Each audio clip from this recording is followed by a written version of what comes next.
Confined within the walls of a South African jail, the young lawyer from India found no reason to complain. Some say that jail is a palace. Others look upon it as a beautiful garden. Some others hold that through the jail gates we shall pass from our present bondage to freedom. The year was 1907. The young lawyer from India was Mohandas Gandhi.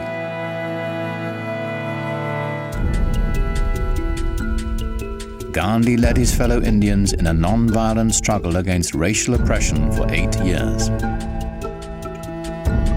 They marched into forbidden territory. They burned their registration papers.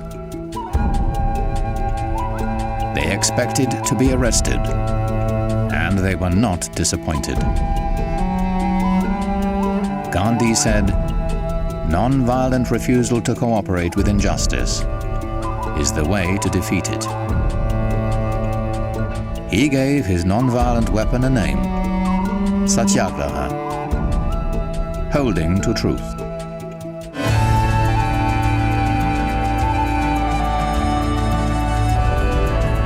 In every decade and on every continent, underdogs have taken up Gandhi's strategies to fight for their rights and freedom. Nonviolence means fighting back, but you're fighting back with other weapons. The power that Gandhi discovered changed the 20th century.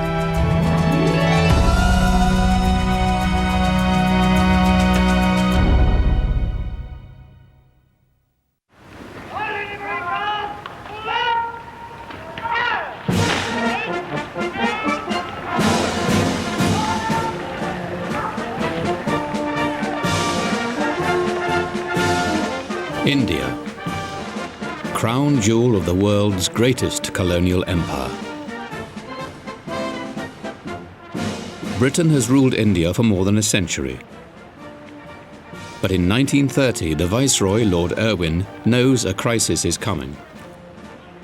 A confrontation in which British military might will count for little. Irwin's adversary is Mohandas Gandhi, a man whose name is already a synonym for non-violent action. Since returning from South Africa, Gandhi has become his country's dominant political figure. He understands that control of India depends on Indian cooperation, not British coercion. He said, how can just 100,000 British troops control at that time over 350 million Indians? Just 100,000 British troops. Gandhi said, we'll stop doing anything that the British want us to do. The whole nation will come to a standstill. Civil disobedience on a mass scale. Many Indians welcome the struggle. Gandhi must find a way to use their energy to maximum effect. Gandhi retires to his headquarters on the Sabarmati River, near India's west coast. In the ashram, the spiritual community where he lives, he turns inward in search of a non-violent strategy for freedom. For weeks, he is alone in his Spartan office. He gives no hint of his thinking.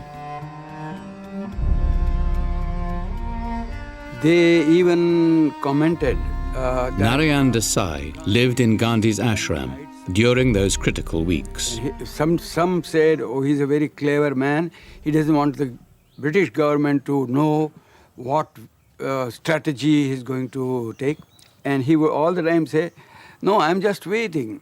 I'm waiting for the call, and I know I will hear the inner voice. In February, he decides. He will begin by challenging the British tax and monopoly on salt. He writes the Viceroy, Lord Irwin, on March the 2nd. He explains the injustice of the salt laws and says he will go to the beach to make salt illegally. He will invite all Indians to do the same.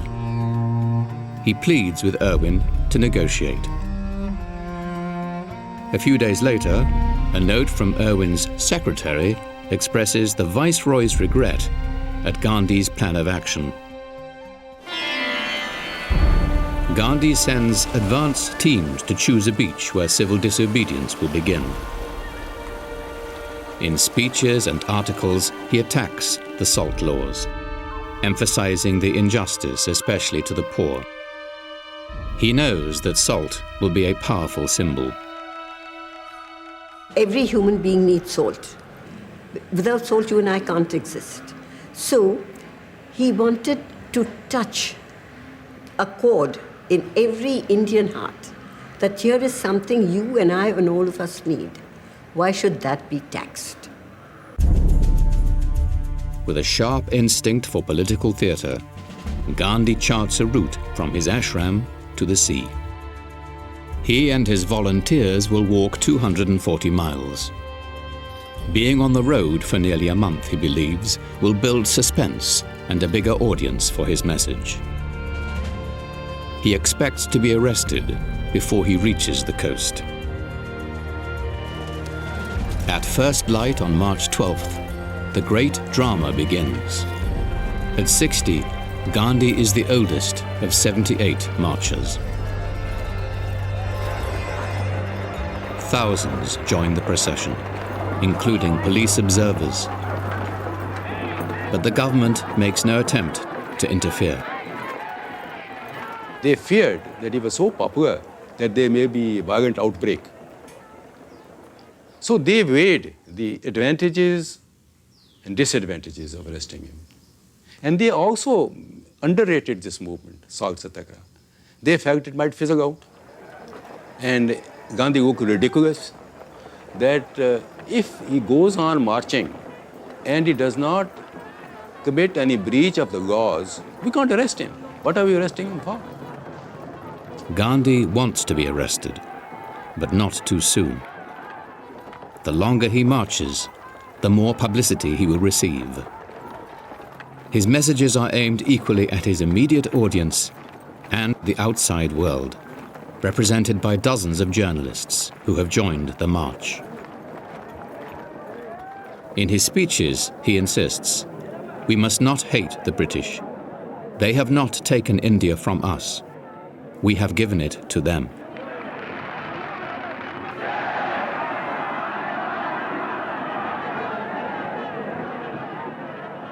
Gandhiji, as I knew him as a schoolboy, was someone you admired, someone you looked up to, someone who was a saint.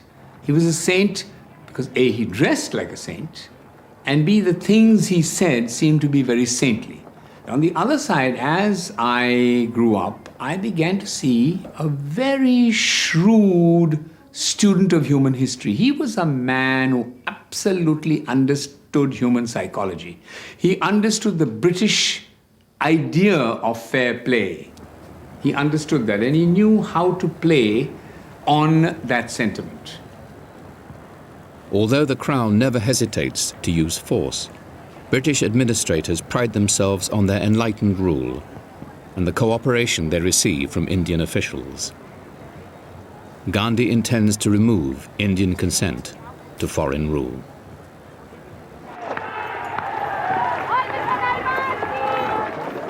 The Salt March will create a dilemma. If they arrest him, all India will rise up in protest. If he is permitted to openly defy the law, British control will be lost, perhaps irretrievably.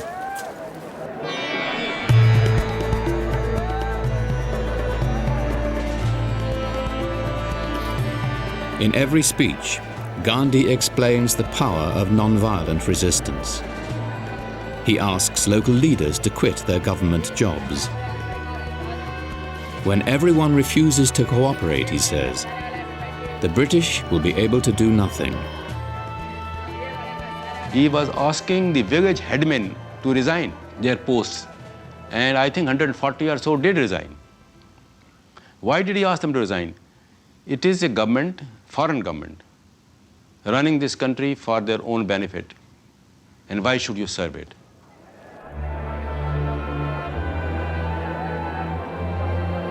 Defying rumors that his health is failing, Gandhi sticks to his schedule. At every rest stop, he asks, how many local officials have quit their government jobs? How many villagers are wearing khadi, the handmade cotton cloth that is the informal uniform of his movement? Gandhi tells Indians not to buy imported cloth. He spins cotton for 2 hours every day to dramatize the millions of jobs lost to imported British cloth. Gandhi says, if every Indian will spin at the same time, the song of the spinning wheel will become the song of freedom. He gets by on 4 hours sleep. He must persuade thousands of volunteers to be arrested and go to jail, or his long march will end in failure. And here was a man who understood how to get the maximum exposure for his message. And in a sense, you can say he was one of India's greatest, I hate to use the word, but within quotes, advertising men. And as he marched, long before Martin Luther King's March on Washington, Gandhiji was the originator of this. And as he marched, people began to spread the word. He's on the march. He's going to defy the law. Let's join him. This is a chance to show the British without having to hit them, to show them that we stand for something. We are not just slaves. And by God, even I, who was only a schoolboy at that time, I tell you, my hair stood on end when I realized he was slowly approaching the goal. And we all knew once he picked up that handful of salt, he would be arrested. On the 24th day, the marchers approached the sea.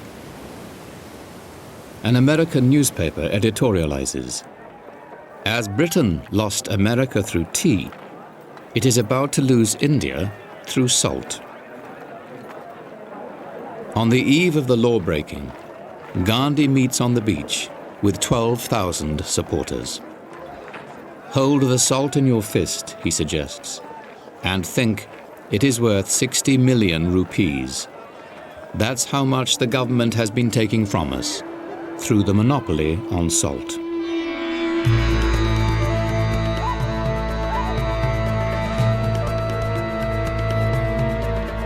At dawn on April 6th, Gandhi bends down and picks up a lump of mud and salt.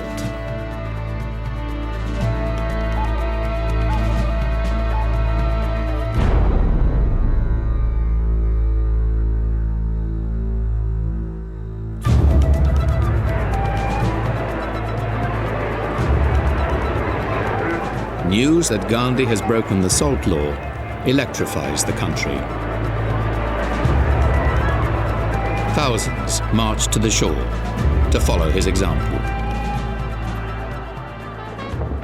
Jawaharlal Nehru, India's future Prime Minister, describes the mood.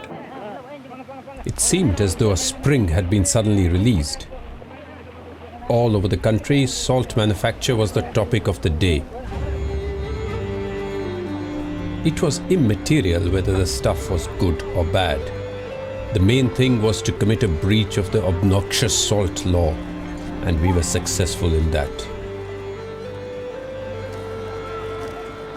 This tremendous success of salt satyagraha was not foreseen by the British. There were many skeptics who thought salt satyagraha what? You can't unseat the king emperor by boiling sea water in a kettle. So that was the assumption. But in a non-violent struggle, it is the insight of the leader which matters, What will mobilize the people? What will make them feel that they have a cause to fight for, and what will make them fight it non-violently? As his movement engulfs the country, Gandhi is surprised he's not been arrested. Visiting seaside villages, he encourages civil disobedience, which he says is only the beginning. Today we are defying the salt law. Tomorrow we shall have to consign other laws to the waste paper basket. We shall practice such non-cooperation that finally it will not be possible for the administration to carry on. When you are non-violent, how do we tackle you? How do we meet your challenge? At the most, we can imprison you. And if we imprison you, again you become more popular. We can't use arms against you. We can't use violence against you. So here is a person who has evolved a technique which overpowers the British. From the government in New Delhi, Lord Irwin cables London. The personal influence of Gandhi threatens to embarrass the administration, and in some areas he has already undermined government authority. Gandhi's headquarters are on the beach. A month after he picked up the first lump of salt, he announces an escalation. He and his volunteers will seize the government salt works in the nearby town of Darasana. Near midnight on May 4th, he writes to Lord Irwin, offering 3 ways to stop the raid on the salt works. End the salt tax. Arrest the raiding party. Or break their heads. He finishes the letter and retires for the night.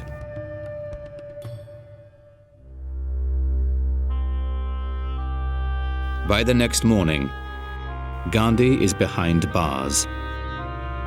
He is delighted. The arrest sets off a firestorm. In city after city, normal life comes to a standstill. Lord Irwin announces a strategy of steady pressure. Police are to use minimum force. Irwin issues emergency ordinances. Political meetings are prohibited. The press is censored. The Indian National Congress Working Committee is banned. Irwin's plan to avoid repression fails as the new ordinances provide new opportunities for law-breaking. Thousands are arrested, exactly what Gandhi wants. A batch of policemen came to arrest my father, and some of us young children were following the police van, and instead of saying bye-bye, Papa, or something like that, I was telling him, Papa, this time no less than 2 years, which means I want you to be in prison for no less than 2 years. You see, it was a pride to have your father sentenced for 2 years and not for 3 months or so. So Gandhi's idea is what had touched even the children in that atmosphere. Gandhi's raid on the Darasana salt works goes forward without him. A well-known poet, Sarojini Naidu, leads the siege. She instructs her army. You must not use violence under any circumstances. You will be beaten, but you must not resist. You must not even raise a hand to ward off the blows. After 10 days of skirmishing, 2,500 demonstrators confront the guards head-on.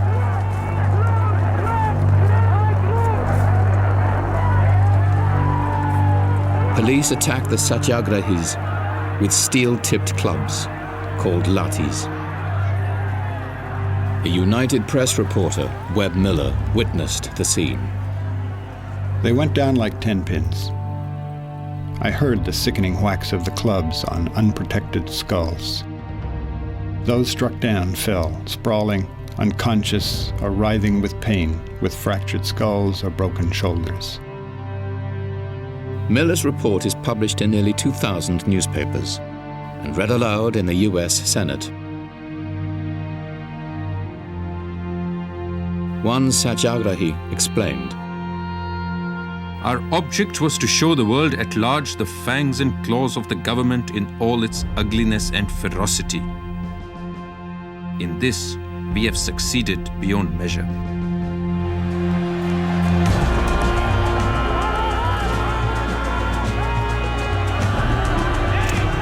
In midsummer, the struggle is undiminished.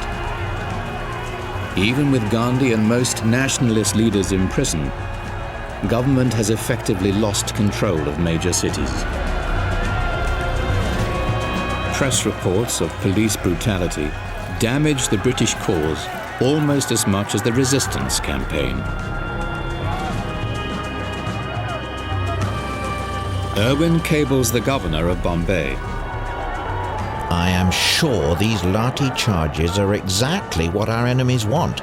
We should be racking our brains for a way to deny them this advantage.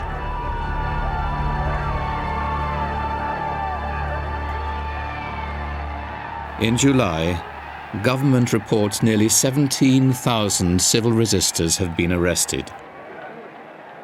Gandhi's goal of filling the jails is more than self-sacrifice. It is mass disobedience and is steadily eroding British authority. If an authority enjoys power, he enjoys power to the extent to which obedience is rendered. But the moment the obedience goes off, moment the laws are disobeyed, moment the command of the powerful are not obeyed, your power vanishes. Those who can't endure the hardships of jail can still help in the fight, boycotting or picketing shops which sell British goods. When sales suffer, Lord Irwin issues a Prevention of Intimidation Ordinance against picketing. The result? More arrests, as bystanders cheer.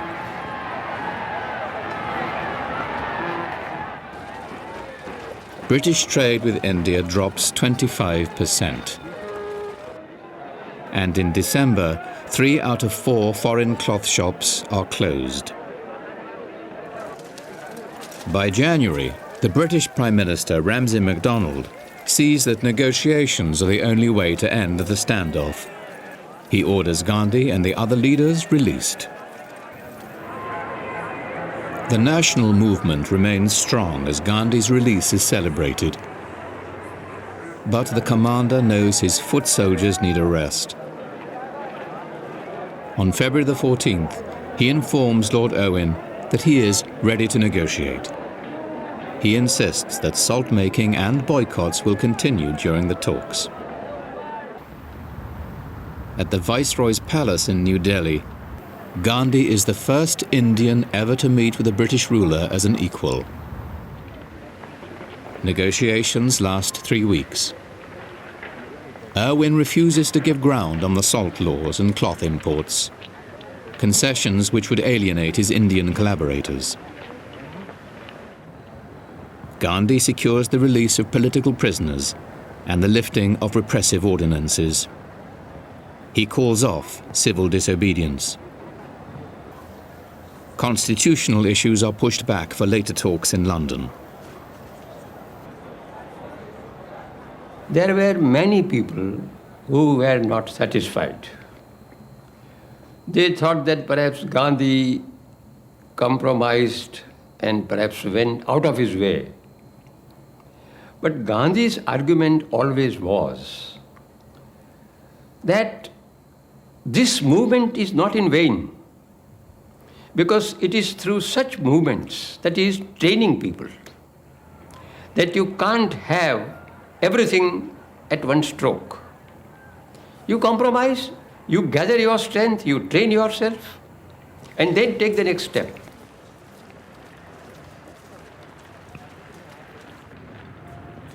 A year after the Salt March, India remains under British rule. But Gandhi has ended the pretense of British legitimacy in India. By exposing injustice and ending Indians' consent to foreign rule, he has awakened the people to their own power and set India on the road to independence. Britain grants Indian independence 16 years later, in 1947. Within a year, Gandhi is dead of an assassin's bullet.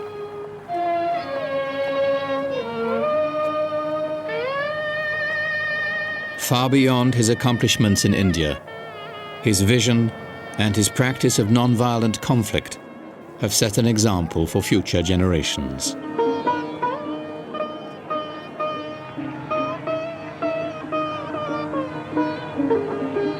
He had once said, "My technique of non-violent struggle is in the same stage as electricity in Edison's time, to be refined and developed."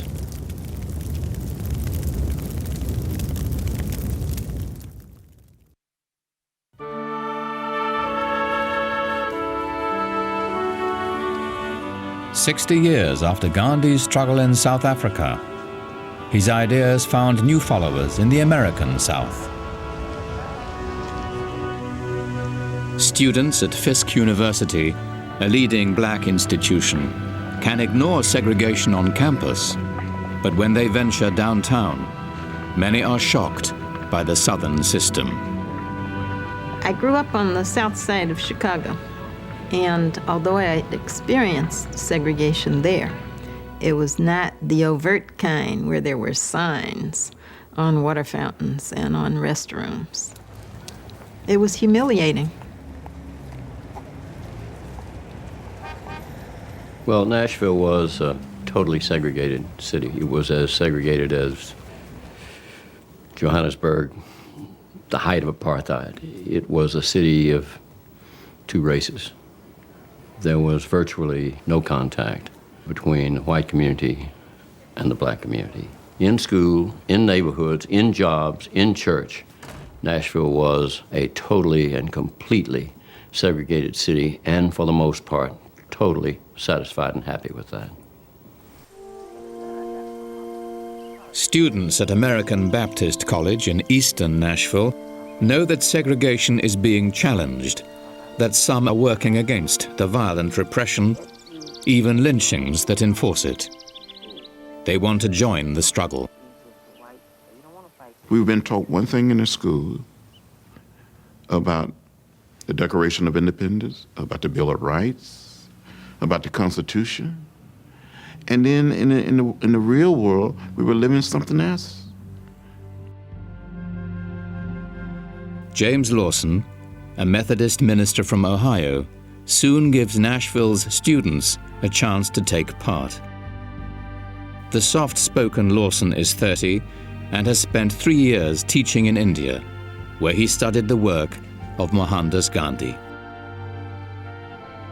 In a small church near the Fisk campus, Lawson has started a series of evening workshops on nonviolent action. Now tonight we have a most important business to try to accomplish. Jim Lawson's manner is cool. His objective is breathtaking: to eliminate segregation. His classes attract Nashville's brightest students. A good friend of mine in Alabama here last April was taken out by the KKK and beaten on a tree, tied to a tree, beaten by chains and whatnot. I thought nonviolence would not work. But I stayed with the workshops for one reason, and that is because they were the only game in town. That was the only group even trying to do anything to combat segregation that I knew about. And he started praying, "Father, forgive these men." Jim Lawson has been encouraged to come south by Martin Luther King Jr., who says the civil rights movement needs leaders who understand non-violent strategy and tactics. Then they started protesting. "You can't pray that prayer," they said. And then others said, "Yes, but the man who's going to die has a right to pray any way he wants to pray." And this immediately started a division among them. We took the whole group through a holistic view of nonviolence, its history, its roots in the Bible, its roots in Christian thought, the methods of nonviolence. We told the stories of nonviolence. And I stressed the Gandhian idea of our being engaged in experiment. It may have much more meaning to the attacker if, as he strikes you in the cheek, you're looking him in the eyes. Unfortunately, the concept of nonviolence for many people is that you get hit on one cheek, you turn the other cheek, you don't do anything. But nonviolence means fighting back. But you're fighting back with another purpose and with other weapons. Number one, your fight is to win that person over. And that is a fight. That's a struggle. That's much more challenging than fisticuffs. Right. Okay. Peggy? If I were being beaten, what is it that I would be able to do? We said we were going to desegregate downtown Nashville. Our first step was going to be desegregate lunch counters in restaurants.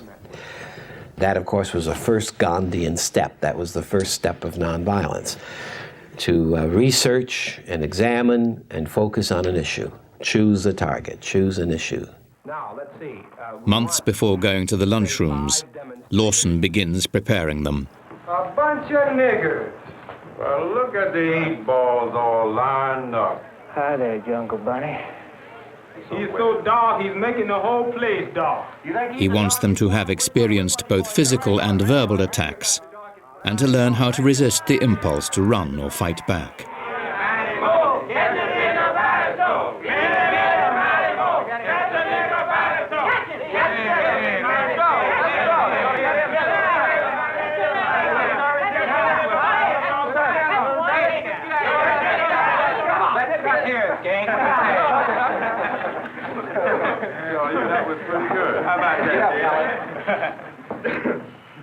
Now let's see what we've learned from this to us as to how we might act non-violently. What are the basic problems here so far? You cannot go on a demonstration with 25 people doing whatever they want to do. They have to have a common discipline. And that's a key word for me, that the difficulty with nonviolent people and efforts is that they don't recognize the necessity of fierce discipline and training and strategizing and planning and recruiting and doing the kinds of things that you do to have a movement. That can't happen spontaneously. It has to be done systematically. They stage their first sit-in on a Saturday, when they are sure to be noticed. We spent many, many hours anticipating some of the opposition. And we knew that that's one of the things that they would say. We don't want to sit next to dirty people while we have lunch. And so one of the ways we combated that was by having a dress code. We had been told it was a possibility of being arrested. But we went to the lunch counter, we took our seats, we sat in a very orderly, peaceful fashion. They are not surprised when they are refused service. I said, I'm sorry, our management does not allow us to serve niggers in here. Store managers quickly close the dining areas, but the students remain until closing time, reading and doing homework. There is no violence, and no one is arrested. The sit-ins make page 10 of the Sunday paper. City editor John Siegenthaler remembers the reaction. The reaction initially was sort of shock and maybe even some humor. I mean, who do they think they are? What do they think they're doing? We knew it was a news story, but didn't really know how to cover it. Local businesses take a predictable position. They'll close down before they'll serve black customers. A week later, the students are back. They provoke curiosity and verbal abuse, but no arrests. Whites still think the sit-ins are a passing fad, hardly a threat to the status quo.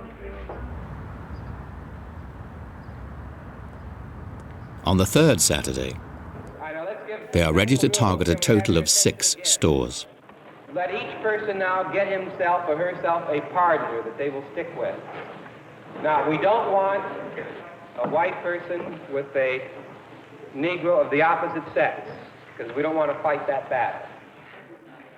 We were told in advance that day that they were going to allow the hoodlums to beat us up, and then the policemen were going to arrest us. So we need to be prepared to get beaten and arrested. So that was a condition under which we went down. By now, they're well prepared for contingencies. Each group includes a leader and observers who will phone reports back to the church. Observers are carrying telephone numbers for ambulance services and a pocket full of telephone change. As they enter the stores, the second and third waves of demonstrators stay out of sight, ready to move in when the first group is arrested. As predicted, the police hang back for the first 15 minutes.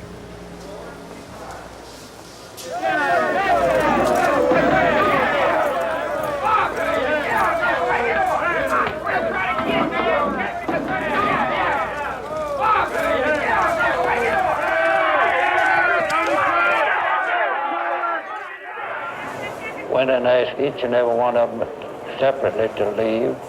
They didn't leave, so I instructed the men to place them under arrest. We placed them under arrest. When we cleared the stools, some more colored boys and girls and white boys and girls got on the seats. It really surprised the police. They thought they had lowered the boom. And when they turned around and looked and saw a lunch counter, once again, full of Negro students, you could just see that they kind of looked at each other out of the corners of their eyes as though, do you see this? What will we do now? And there was still another group ready to take their places.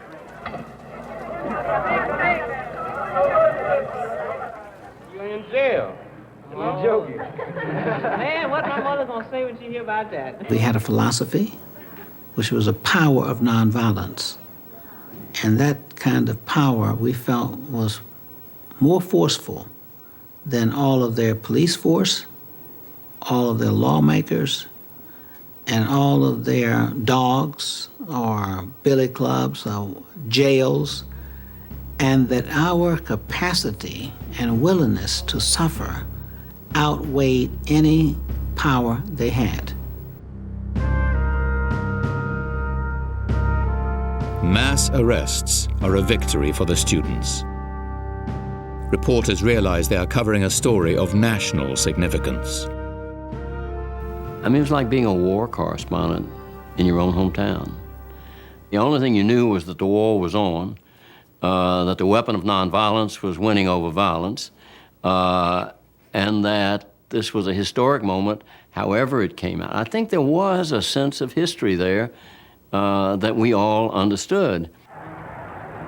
At police headquarters on Monday morning, the students are still behind bars. On principle, they have refused bail. In just 48 hours, their small student movement has inspired thousands. Now the city's black community has joined in the struggle, organizing, raising money, recruiting lawyers. Alexander Luby is among Nashville's most prominent black lawyers, and he has organized local lawyers to defend the arrested students. People couldn't believe that these young, well-dressed, innocent college students are being arrested and put in jail. They didn't like it. And the city, African-American population was mobilized in such a fashion. And the movement spread through the city of Nashville like wildfire. As the crowds wait to see what the city will do, the mayor speaks to reporters. Anyone violating the law will be arrested. This must be so. By emphasizing law and order, the mayor takes sides with the store owners. In fact, the arrested students have broken no law, and none of the white attackers has been arrested. The city and police were ill-prepared for a mass civil disobedience effort. They had anticipated that once the violence took place and the arrest began, our movement would dissipate, would be chased away, because that's the purpose, after all, of doing the violence, and it's the purpose of doing the arresting. It's hopeful that then whatever this is will vanish, and that's the end of it. That didn't happen. A week later, nothing has changed. As the students return to the lunch counters, the city has only one answer: more arrests.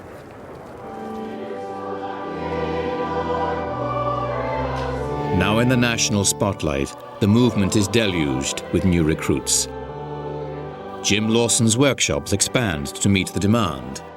Nashville's churches provide meeting space, telephones, mimeograph machines. Now they must get the message out, far beyond Nashville. We were not simply addressing our immediate opponents. What we were doing was addressing the larger audience, the nation, the world. Because the strategy in nonviolence is that you educate a large number of constituents and win them on your side. In fact, even though we as African Americans were a minority, no change could take place unless you have the sympathy of the majority, if not the active participation. The students know that sympathy by itself may not be enough. Taking advantage of the outrage their arrests have provoked, they escalate the conflict. Sit-ins continue, but a new tactic is added: a boycott of the downtown shopping district. Picketers ask customers not to patronize stores whose lunch counters are segregated.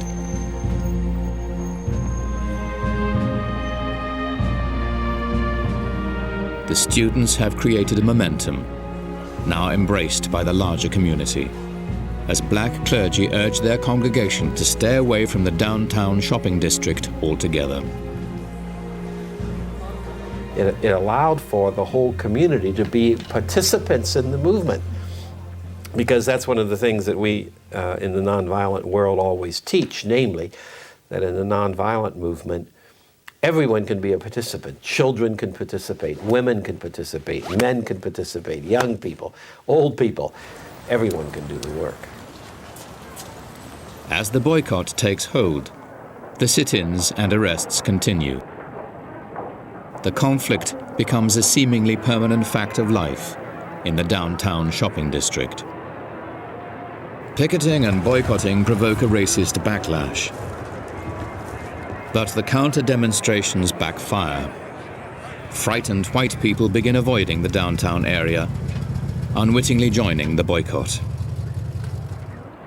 A Fisk University economist calculates that some downtown stores have lost up to 40% of their business.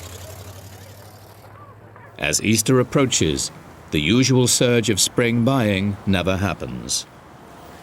Among blacks, the boycott is estimated at 98%. That was a powerful message sent to the white community that, you know, it's one thing just to deal with these students on a Saturday-to-Saturday basis and lock them up and let them get bailed out, and we'll try them and sentence them to $50 fines and that sort of thing. But it's another thing when you go down there and there's nobody on the street. At Easter, the counters are still segregated. But the sit-ins have put civil rights on the national agenda as never before.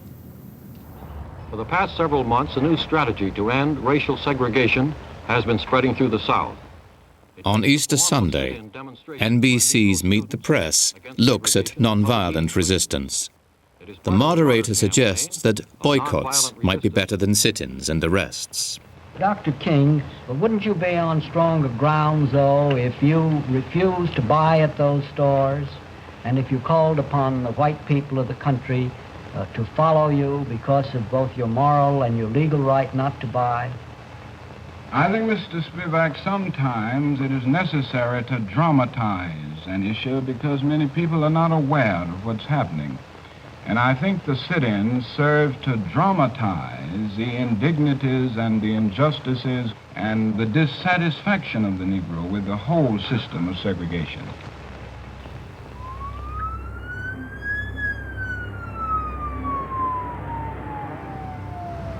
We had a meeting planned for 6 a.m. I was in the dormitory getting dressed, and I heard this big boom.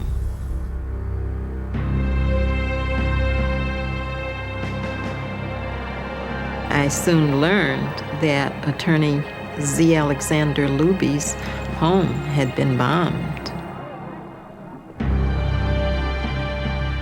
It, of course, was the effort of the enemy to scare us off. Violence has a very simple dynamic. I make you suffer more than I suffer. I make you suffer until you cry, uncle, and you surrender. That's what a war is. It's violence. The difference with nonviolence is we don't want to beat the opponent up. We don't think that does any good. Luby and his wife are uninjured. But as Lawson has taught his students, violence can backfire. The bombing has shocked the city and given the students a strategic opportunity. They send a telegram to the mayor demanding a meeting, and they organize a silent march from the campus to City Hall.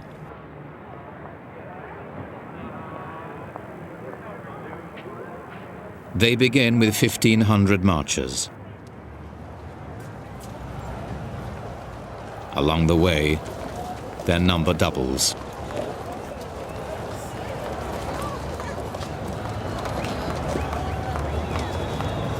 Mayor Ben West is waiting for them. West gets into an argument with a black minister, but then Diane Nash steps forward with some very direct questions. I asked the mayor, first of all, Mayor West, do you feel that it's wrong to discriminate against a person solely on the basis of his race or color? I tried as best I could to answer it, frankly and honestly, that I could not agree that it was morally right for someone to sell them merchandise and refuse them service. And I had to answer it just exactly that way. Nash goes on to ask the mayor whether he feels the lunch counters should be desegregated. He answers, yes. It was the first major change in the attitudes of the city. Nashville began to desegregate its public institutions and its department stores that day. It took 3-4 years before theaters, restaurants,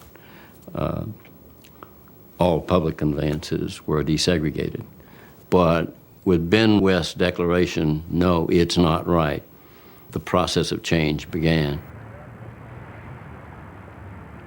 The downtown retailers now tell the students privately they want to desegregate. The students devise a plan. We suggested to them, which was a great relief to them, that there would be no announcement that the demonstrations had ended. There would be no announcements that black people were being served.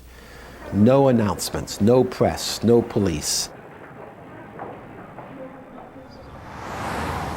A movement that began in the basement of a small church in September has desegregated the downtown lunchrooms by spring.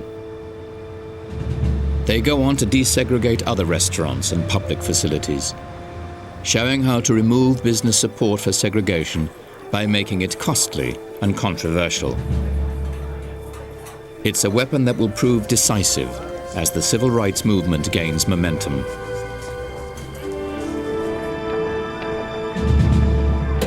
We realized that we had the resources both the spiritual resources as well as the psychological skills to make a difference in other places as well. We understood how to organize a community. We understood how to conduct a demonstration. We understood how to negotiate. And we understand how to deal with the media. We were warriors in that sense. We had been prepared. This was like a nonviolent academy, equivalent to West Point. For the rest of the decade, they carry what they've learned farther south and across the country. Reflecting on what they had achieved, one of Nashville's students wrote, "You cannot wait for someone else to do it. You cannot wait for government to do it. You must make it happen through your own efforts and action and vision."